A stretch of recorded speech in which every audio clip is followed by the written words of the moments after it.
When should you do a lender handoff and wait to meet with a buyer? Or when should you just go ahead and meet with that buyer and hand them off to a lender later? Hey, it's Mike Novak from the Novak Real Estate Team, part of Real Brokerage. And today I want to answer a question I got asked the other day on one of our webinars. And it was a great question. The question was, when should I have the person meet with a lender or talk to them before I meet with them? And the answer is that you as the agent need to get very good at asking qualifying or disqualifying questions on the phone.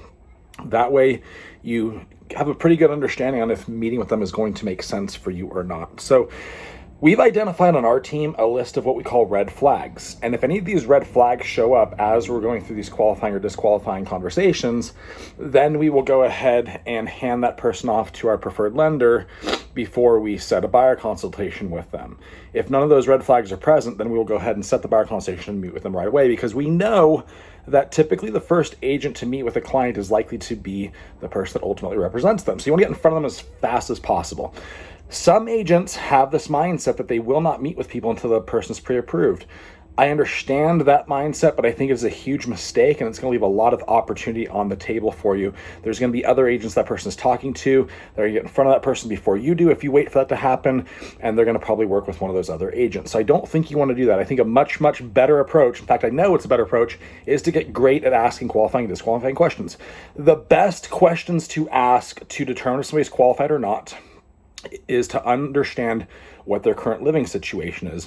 What I'm looking for when I talk about current living situation with a lead is I'm trying to find relevancy between what they're paying right now and what it would take to buy a home in our market and have payment relevancy, if that makes sense. So if this person is renting a home for $3,000 a month and they've got some cash saved up and they've got a decent job, then I know it probably makes sense to meet with this person, because $3,000 a month, you can actually buy a house in our market.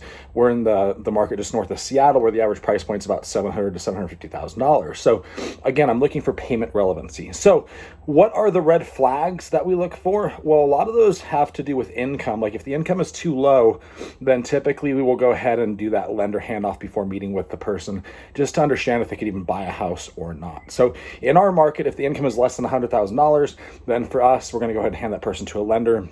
If it's more than that in household income, not just in that person's income, but household income, which is important to differentiate, then we'll go ahead and meet with that person. So income is a big one.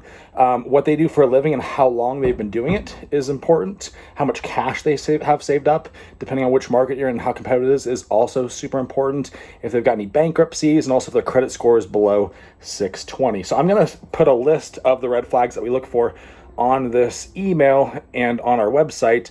And again, please remember, these are specific to our market, where the average price point is $750,000. So you have to make these unique to your market. I hope that's helpful. If you've got questions, reach out to me.